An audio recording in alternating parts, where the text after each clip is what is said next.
سياده الوزير على ما يبدو لا الموج عالي قوي قوي. الكرسي له طعم، الكرسي للاسف بيبقى ليه طعم لما بتاخد قرار وانت دارسه وانت متاكد انك محايد فيه ما بيهمكش حد. لما تاخد قرار وانت مش فاهمه ومش فاهم تداعياته ومش بحياد موجه، لازم تشعر لما الموج يعلى ان انت ضعيف وتتراجع وتظهر امام الراي العام بمشهد الضعيف. التراجع للحق فضيله مؤكد، يعني احنا كلنا يعني دايما نقول التراجع للحق او التراجع عن الخطا فضيله والتراجع للحق فضيله. لكن لما يبقى انا غير قاصد، لما ابقى انا راجل انسان عادي، لكن لما اكون وزير وفي فتره زمنيه محدوده، يعني اطلع لائحه للانديه، معقول واطلع لائحه للانديه ويبتدي النهارده يتسرب اخبار من جوه الوزاره ان العمري بيدرس الغاء لائحه الانديه؟ احنا بنهرج. يعني هو سياده الوزير، انا عايز بس اوجه كلامي، مش حاجه طبعا، مش اوجه كلامي للعمري لانه في النهايه دي حدود تفكيره وده حدود ما يفهم.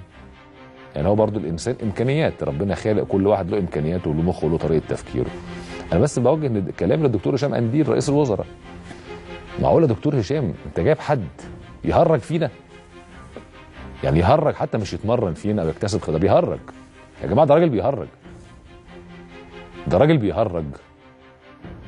الراجل لما بيتسال او طب انت ازاي تلغي المؤهل العالي من اللائحه، يقول لك اصل في واحد رفع قضيه وكسبها قبل كده. طب ما تنزلش يا سيدي اللائحه دلوقتي لغايه ما تعمل لها قانون، يعني لغايه ما نعمل قانون ما تنزلش اللائحه، لكن ما تخليش حد معهوش مؤهل يبقى رئيس نادي الجزيره مثلا او نادي الصيد او نادي هليوبلس او الاهلي او الزمالك او حتى طنطا الشرقيه، ما ينفعش.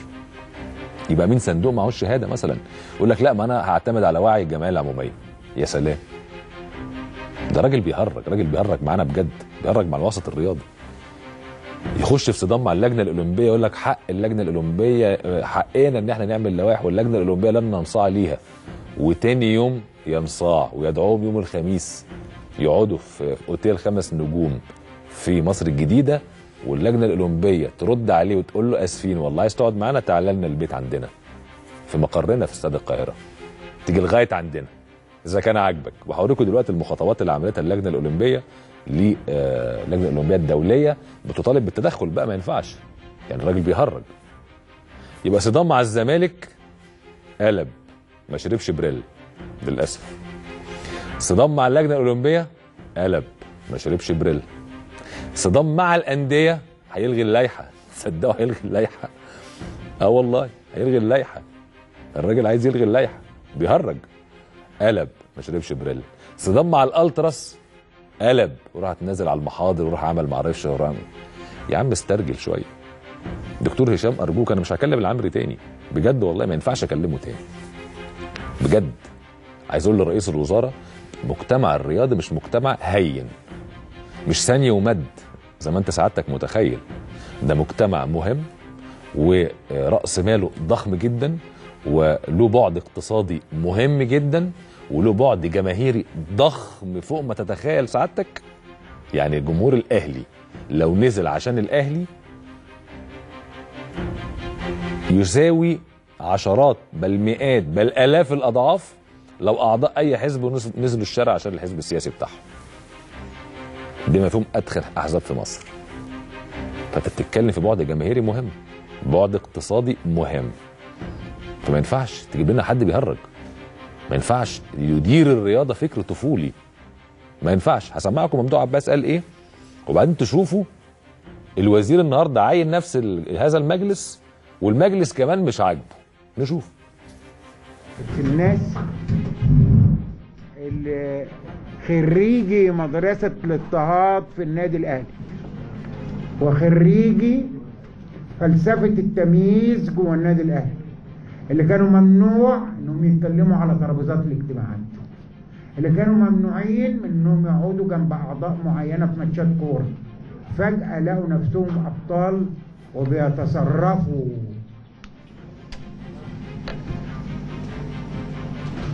وكانهم ورثوا عزب. فمن ضمن العزب اللي اتورثت نادي الزمالك، وكان يومه اسود جاي بتقول لي انا عاوزك تبقى زي النادي الاهلي. مين انت؟ مين انت ومين النادي الاهلي عشان تقول ان هو يبقى زيه؟ مين؟ انما ان حد هنا يجي يفتكر ان نادي الزمالك عايز بيت امه، لا، ده جاي وده رايح. بس يا ابراهيم، ده جاي وده رايح عشان ايه؟ عشان بقى ايه يعني؟ صعلوك صعلوك وياما صعاليك بقوا. هل مصر النهارده مستعده ان مظاهرات تجوبها علشان افندي يراهق؟ بيراهق، لا يثق في احد من المساعدين، ولا يتشاور مع احد، ولا يتكلم مع احد، وكله من دماغه. الراجل يخش نادي الزمالك، اللي راجل وشارب من بيت امه يعين لجنه في نادي الزمالك. اللجنه اللي هتتعين هيتقطع رجلها، صعلقه ومراهقه، مش هتنفع مع نادي الزمالك. انا بقول للاخ المسؤول في 100 عقب، اذا كان عرف يدخل اللجنه بتاعت نادي النصر يبقى يدخل اللجنه دي. دي رؤيه نادي الزمالك للوزير، ودي وجهه نظر نادي الزمالك للوزير او عن الوزير، وما صدرش اعتذار على فكره من نادي الزمالك. احنا مش عايزين يديرنا وزير يقبل ان يقال عليه صعلوك ويتنازل عادي جدا، ما عندوش مشكله. لا نقبل ان يدير الرياضه في مصر وزير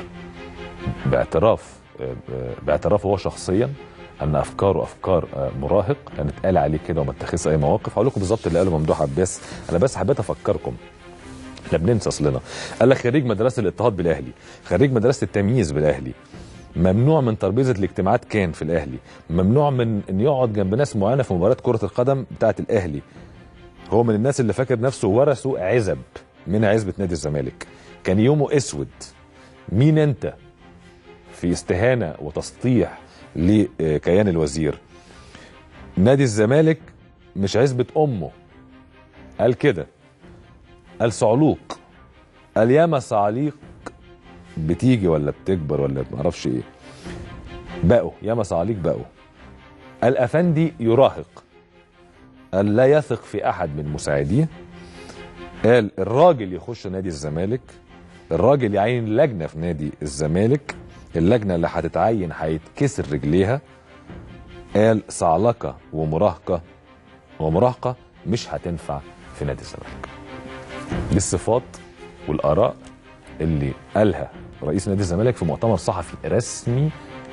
هاتولي بس صوره المؤتمر عشان نشوف كام هاند مايك محطوط وكام لوجو محطوط. كل يعني شوفوا حضراتكم كل القنوات دي وكل الراديو اللي كان موجود والجرايد اللي كانت موجوده اخذت هذه التصريحات عن وزير الدوله لشؤون الرياضه. عمل ايه بقى وزير الدوله لشؤون الرياضه؟ اللي طلع قال لك انا عين لجنه وشرط مش هيخشوا الانتخابات، اللجنه اللي هتيجي ما يخشش الانتخابات. اما النهارده معايا نفس مجلس ممدوح عباس بالكامل، وايه بقى؟ وقال لك ومن حق اي حد يخش الانتخابات. يا جماعه خلاص، يبقى احنا خلينا نحط شكل للعلاقه اللي بين الوسط الرياضي والوزير. اللي عايز حاجه ضد قرار من الوزير يعمل مؤتمر صحفي ويقول عليه صعلوك، ويقول عليه رادع معرفش ايه، ويقول عليه مراهق، ويقول الكلام ده، والوزير تحياته للجميع هينفذ اللي هو عايزه. اذا اعتبرت دي مباراه ففاز بها ممدوح عباس باكتساح. ده عوض ماتش الست العمري فاروق بينتمي للاهلي، ده ممدوح عباس مع الزمالك عوض ماتش السته التاريخيه بتاعت الاهلي في الزمالك بتاعت 2002 16 مايو 2002 ولا 2001 باين ولا 2002 فعوضها ممدوح عباس الحقيقه، اذا اعتبرنا ان ممدوح عباس يمثل الزمالك والعمري اصله وتاريخه يمثل الاهلي. الراجل ده دخل ماتش مع الزمالك خسروا بجداره، دخل ماتش مع اللجنه الاولمبيه خسروا بجداره، دخل ماتش مع اهالي الشهداء خسروا بجداره، دخل ماتش مع الالترس اقتحموا بهدلوه واقتحموا الوزاره والمؤتمر الصحفي وخسروا بجداره، دخل ماتش مع اللجنه الاولمبيه خسرها بجداره، خسروا بجداره. دخل ماتش حتى مع الاهلي، تخيلوا النادي الاهلي النهارده بعد ما فضحوه في جلسه اللجنه الاولمبيه امبارح ولا اول امبارح، وطلعوا الورق اللي بيناقض نفسه، اللي هو موقع على ورقه بيقول فيها لما كان عضو مجلس اداره ان اللجنه الاولمبيه نفسها هي المسؤوله ولا منوط بيها تشريع اللوائح في الرياضيه في مصر. ولما بقى وزير سحب كلامه عشان النادي الاهلي، حتى وصف، حتى قال ده انفصام في الشخصيه، يعني قال كده خالد مرتجي عضو مجلس الاداره. النهارده النادي الاهلي باعت رسمي في جواب رسمي يقول ان هو معترض على هذه اللائحه وهو بيرفضها.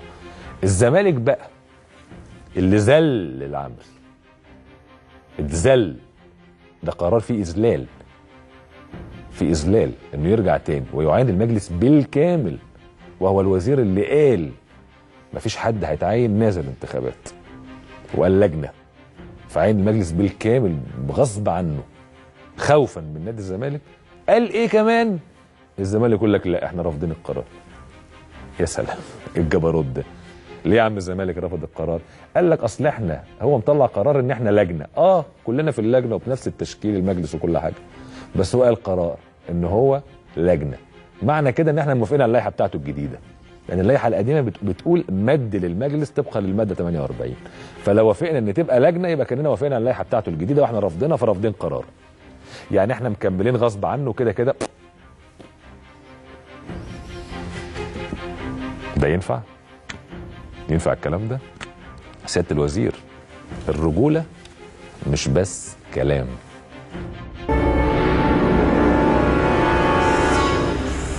جرأة حلوة، جرأة حلوة، مفيش كلام.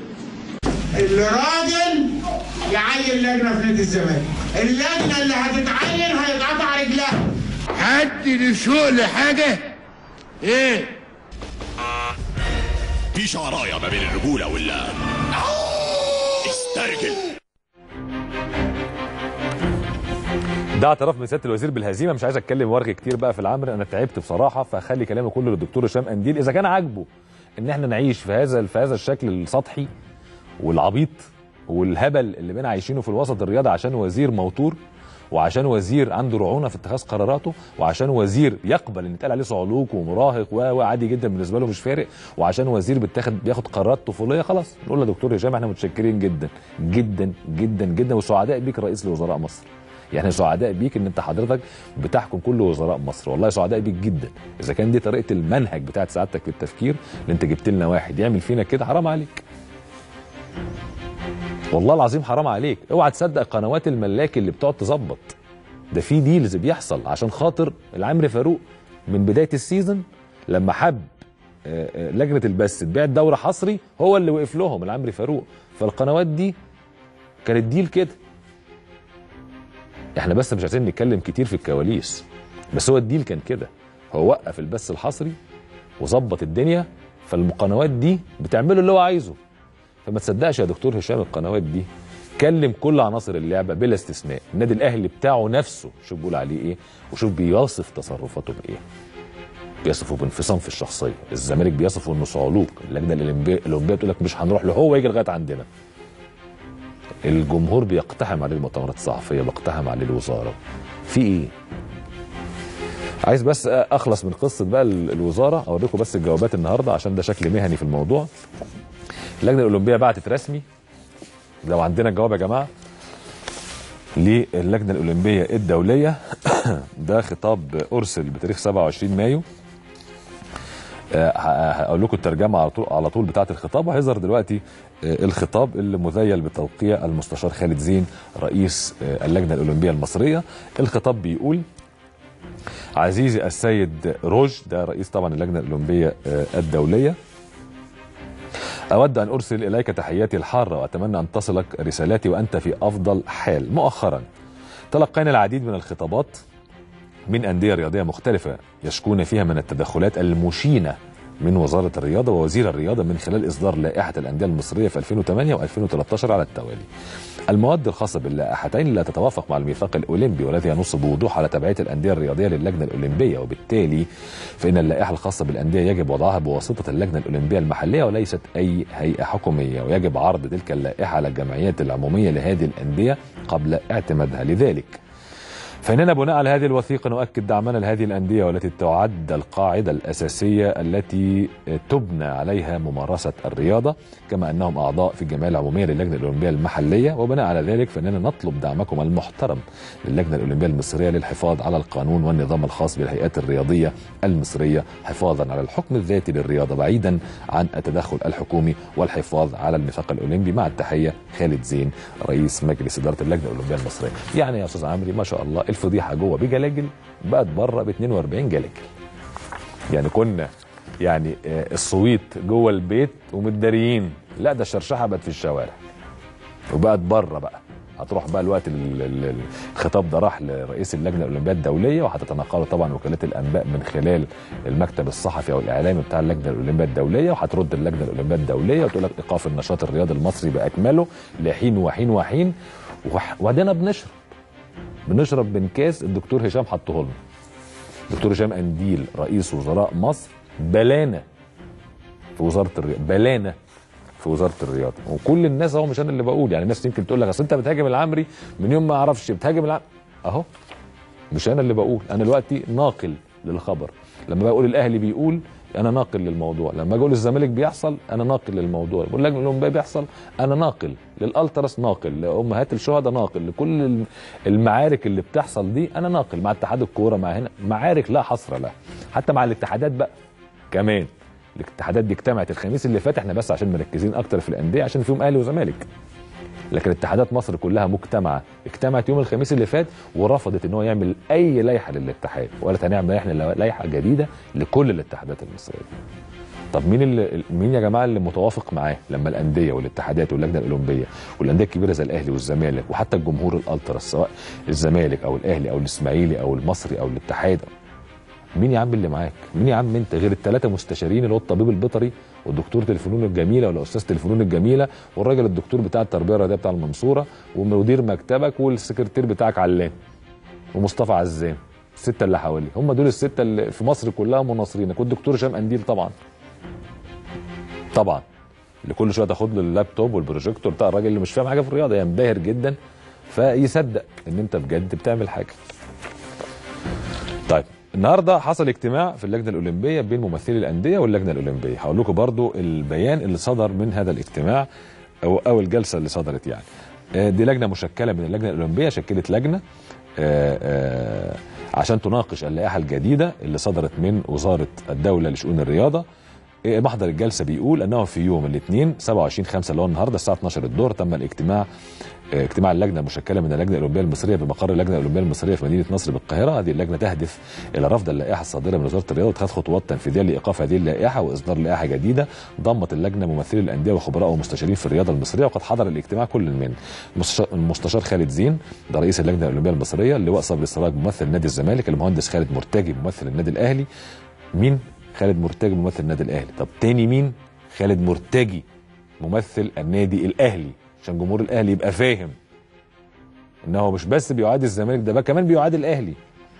الدكتور اسماعيل فايد ممثل نادي سموحه، المستشار حسين فهمي ممثل نادي هوليليدو، الكابتن زكريا ناصف محاضر الاداره الرياضيه وعضو الجمعيه العموميه للاهلي، والدكتور محمد فضل الله استاذ تشريعات والقوانين الرياضيه بجامعه حلوان كليه التربيه الرياضيه، والمحاسب عبد الحميد مصطفى ممثل عن الاقاليم ووجه بحري وعضو جمعيه عموميه في نادي كفر الشيخ، وكابتن امنيه فخري عضو لجنه اللاعبين الاولمبيين باللجنه الاولمبيه وعضو الجمعيه العموميه بنادي الشمس، والاستاذه ميرفت حسنين رئيس لجنه المراه باللجنه الاولمبيه المصريه وزميلتنا العزيزه طبعا بجريده الاهرام.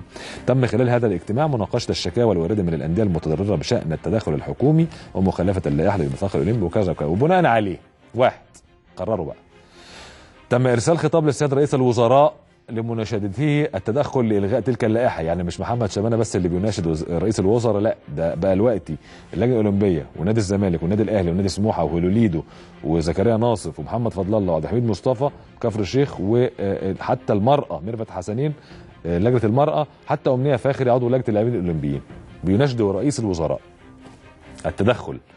2 ارسال خطاب الى اللجنه الاولمبيه الدوليه لابلاغها بشكاوى الانديه المتضرره اللي احنا دورناه لحضراتكم دلوقتي. 3 سجلت اللجنه المشكله اعتراضها على التهديدات اللي تلقتها بعض الانديه من وزاره الرياضه المصريه بمنع الدعم المالي عنها في حاله اعتراضها على اللائحه. وكانه يا جماعه كان الوزاره بتدفع من جيبها من جيب ابوها، ده اللي بيقول اللجنه الاولمبيه مش انا. يعني في انديه راحت اللجنه الاولمبيه قالت لهم ده الراجل بيقول لنا، بعت لنا مراسيل، فاكرين مراسيل بتاعت ايهاب توفيق؟ هو بيبعت مراسيل بتاعت ايهاب توفيق يقول لهم اللي هيطلع يشتكي اللائحه مفيش فلوس.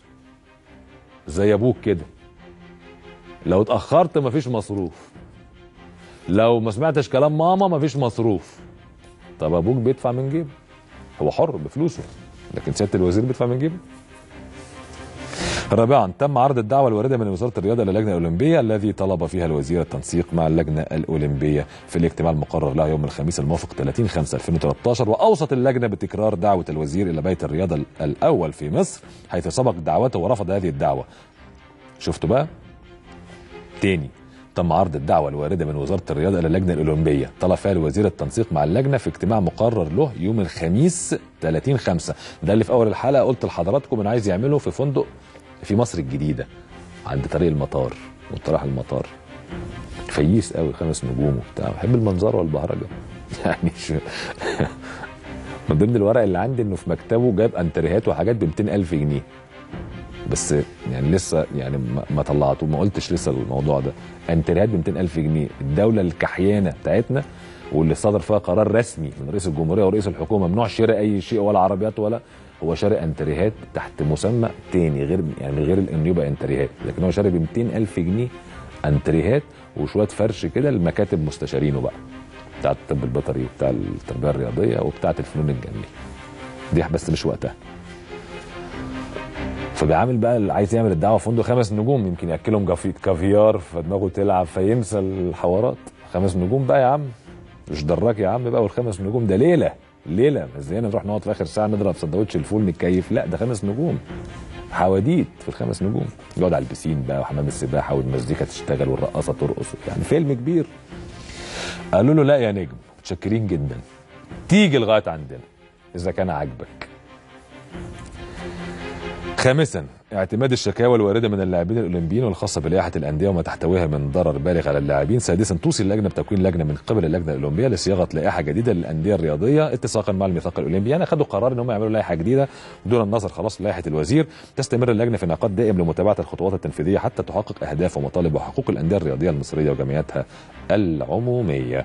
والمقارنه مذيله بتوقيعات 2 4 6 8 9 توقيعات اهم تحت قدامكم حتى على الشاشه اهو 9 توقيعات. هقفل بقى الموضوع ده، مش عايز ادعي على الدكتور هشام قنديل والله.